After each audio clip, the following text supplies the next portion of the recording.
I'm in the Torres Strait, near Papua New Guinea, on a small deserted island where there's little sign of food, water or wildlife. There's a larger island which promises more resources, but getting there means crossing a tidal channel full of sharks. Well, this is this bit of sand that I want to use to get across the other island. Thing is, look, there's sharks like this one here. All in this water, I'm seeing loads of these. And that's what I want to watch out for. This strait is a natural funnel for the shark's prey, which is why they're everywhere here. Before crossing, I have to take precautions. Okay, let's get some sort of stick before we do this, come on. The driftwood pole will provide me with some protection. We're going to need this just to help us in the wind as well, with this current. Let's get into this. It's a tricky crossing of about 200 yards to the other island. The tide is on the turn, and I don't want to be trapped midstream in fast-rising waters. I need you to stick really close to me on this. Good positive steps, just get across it, all right? I need you to help me keep an eye out, though. Some shark attacks occur in as little as 2 feet of water. Not far south of here in 2006, a woman was attacked and killed by 3 sharks in waist-deep water, only 15 yards from the beach. What's that? So the shot past my legs there. Go on, need to speed up, get moving. Sharks lock onto the electromagnetic fields that all living creatures produce. The longer I'm in the water, the more likely I'll be detected. We're over halfway. Come on, stick with me, we can make this. Less than 100 yards to go to safety, but suddenly there's something between me and the shore. Oh, look, we've got a shark here. Just there. Okay, stand still, don't move. Stop panicking and thrashing around. Sends out a signal that you're vulnerable and you're potential prey. Best off just standing your ground and letting them swim by. But I'm in danger of being surrounded. 2 of them. Stay still, hold your nerve.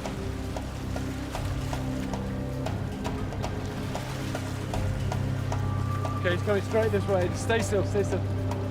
There's an 8-footer coming straight for me. This is no time to panic.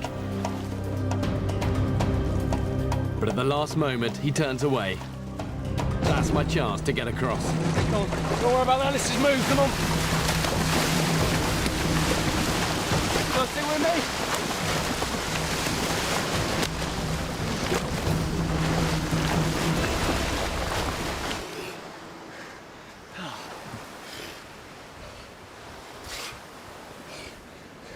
Longer and harder work than I thought.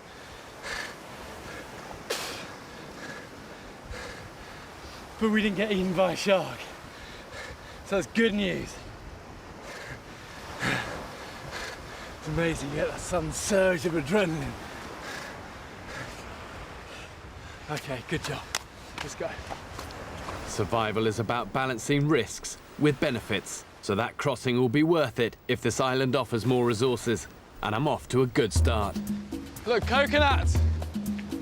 And for the survivor, finding these, it's just a godsend. Now, those are the ones I want, though. The unripe, green or orangey ones. Challenge is trying to reach them. Unripe coconuts contain the most liquid, but you've got to know how to get them first. But basically, you're working with opposing forces. You're pushing with your feet and you're pulling with your hands. You get into a bit of a rhythm then. Another tip is to keep your feet as flat as possible against a tree for maximum grip. Okay, and then you kind of just want to twist them to get it off.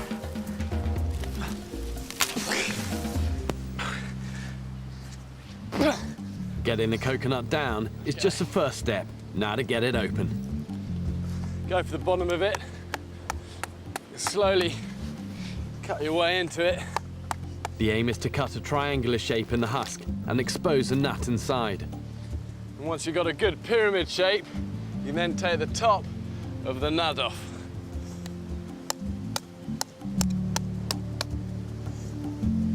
you go. Scoop that out. The tender coconut seed contains water, which will mature into the milk and later into the white flesh or meat. Which is delicious. And then you got all of that water inside.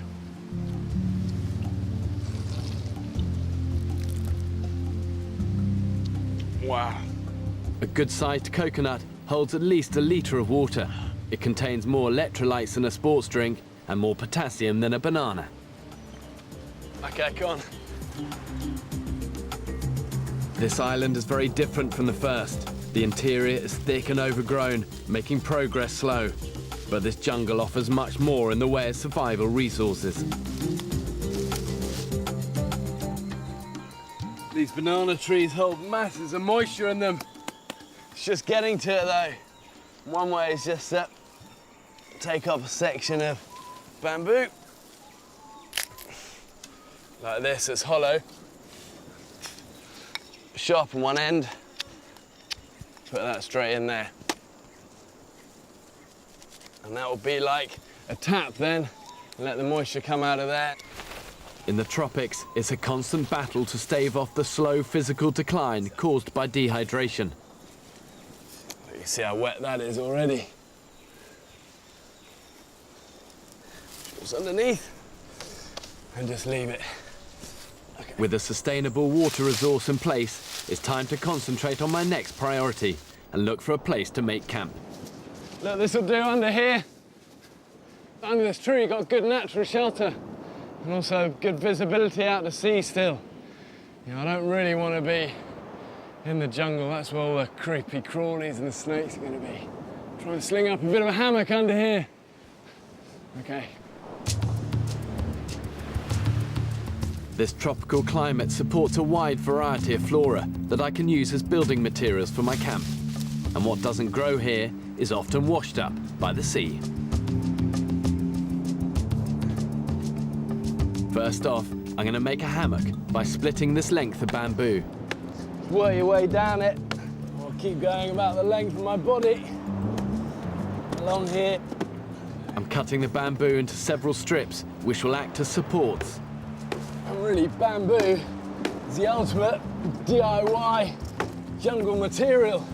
It's strong, it's flexible, easy to work with, and all the fundamentals of survival, fire, water, food, shelter, you can get from this stuff. Okay, so look, that's split, and that put a bit of bend in it, splay it out, and that's going to be the basis of a hammock. And once suspended, this will keep me safely off the ground. So it's going to work. Okay, that'd be good. A few coconut leaves on this, and that would be good to go. Actually, it's probably worth putting up a simple windbreak here. Yeah, that sea breeze is strong. I don't want to get sandblasted all night. Okay, let's do that. Palm leaves are plentiful and will provide me with some added protection from the powerful trade winds that blow through here. Let's use some of this vine to bind it all together, stop it blowing away. Split palm leaves are malleable and easy to weave into bedding. Tie these just to keep it on there.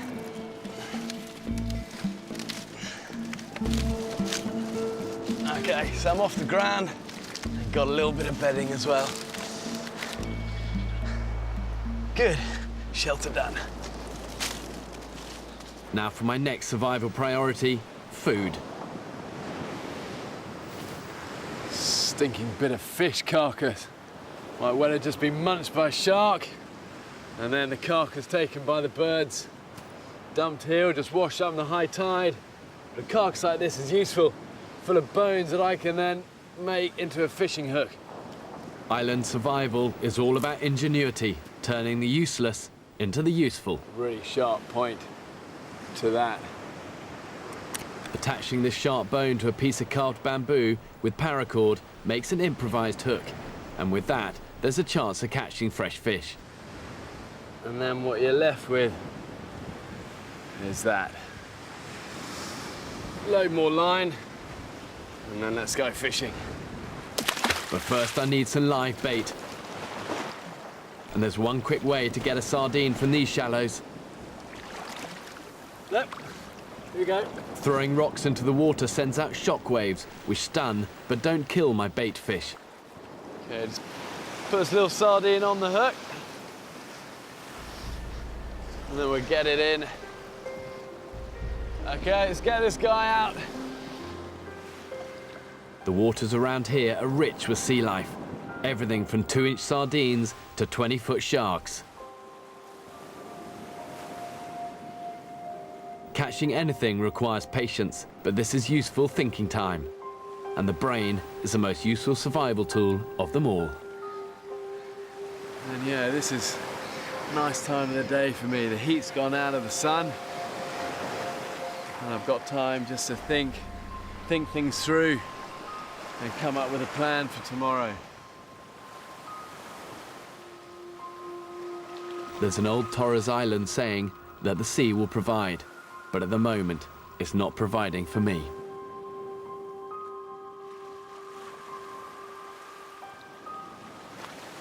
Here we got something. Let's get him in. Not a monster, but a decent-sized fish. Yeah, it's a finger mark fish. See that? A little like fingerprint, just down there.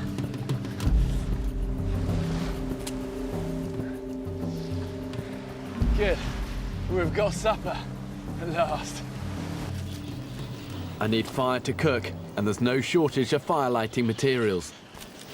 Just these coconut husks. Always make good tinder. Fluff it up as much as you can. So it's really fibrous, a bit like a bird's nest. And then that should take a spark.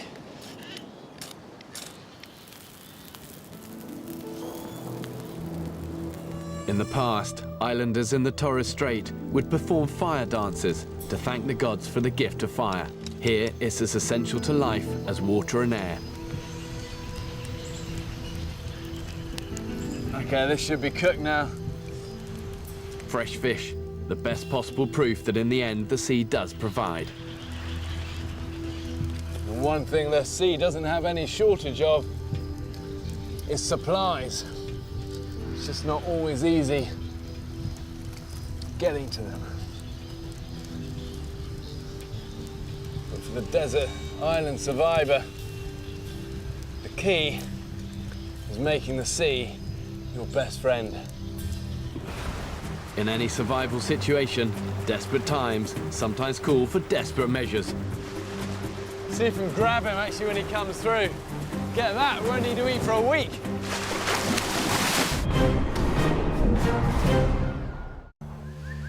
I've just spent a night on a desert island in the Torres Strait near Papua New Guinea. Quite a crazy night. With all of those birds going non-stop in this tree. It's like living inside an aviary.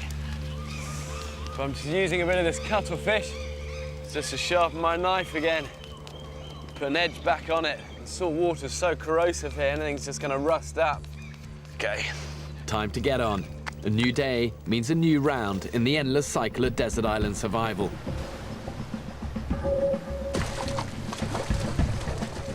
There's a sea cave. Always worth checking these out. High tides bring all sorts of useful things into sea caves like this. This is old netting. There's a load of it. I'm gonna cut some of this netting. Super useful stuff, so much I can do with that.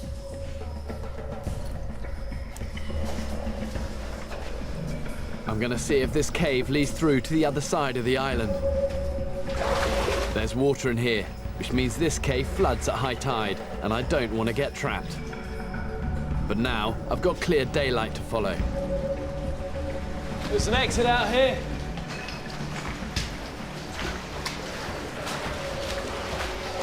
And I've spotted something else. There's another island as well. Let's get out. There's a third, even larger island ahead, which might be worth getting to. Things it's much further to that than it was to get onto this. Need to weigh up our options a bit here. A few of the islands in the Torres Strait support small populations or coast guard stations. So this much larger island offers a genuine chance of rescue. It's not going to be easy to reach, but I've decided it's worth the risk. But before undertaking a journey like this, you want to ensure that you have the necessary energy to succeed, and that means being well fed and well watered. See if this is filled up. It's got a good amount in there now. Look, you can still see it dripping out of here. This banana water will rehydrate me and give me a quick shot of useful minerals like potassium. Tastes like unripe banana. Okay. With a sustainable supply of water to return to, the next priority is food. The body requires a minimum of 1,000 calories a day to function, much more for an energy-sapping sea crossing. So I'm after a big catch. And back at the shoreline, I've noticed an increase in shark activity. This makes me cautious, but also gives me an idea. Just seeing a lot of fins around in this shallow lagoon here. I reckon if I can get a hold of a shark that's small enough, might well be able to get it out and onto the bank. Shark meat is a good source of protein, but for a lone survivor, catching one is a difficult and highly dangerous option. You just gotta be so careful. When you're in the water, you're in shark's territory. These guys are fishing, feeding, and they're stronger than me. But I've hopefully got a bigger brain than them. There are sharks out in the deeper water, but I want to lure one into the shallows, where it'll be easier to catch. Put a bit of bait out for them. Sea cucumber guts. Sea cucumbers are animals that feed on decaying marine matter, but the sharks aren't going for their innards. Time for bait plan B. They actually say that pee attracts sharks. The urine, see if that'll work better than the guts of a cucumber. Urine is a sign of distress in some sea mammals and might arouse the interest of nearby sharks. Keep an eye out. So she look, there's one coming in over there. Finally, a shark is coming into the shallow water and within my range.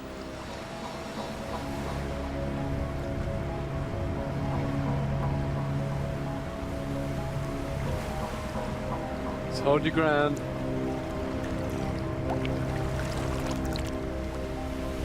You'd never want to try this unless there was no other choice. I'm going to try to catch it by the tail. This guy's probably 7 foot long. But make one mistake and it could deliver a potentially lethal bite.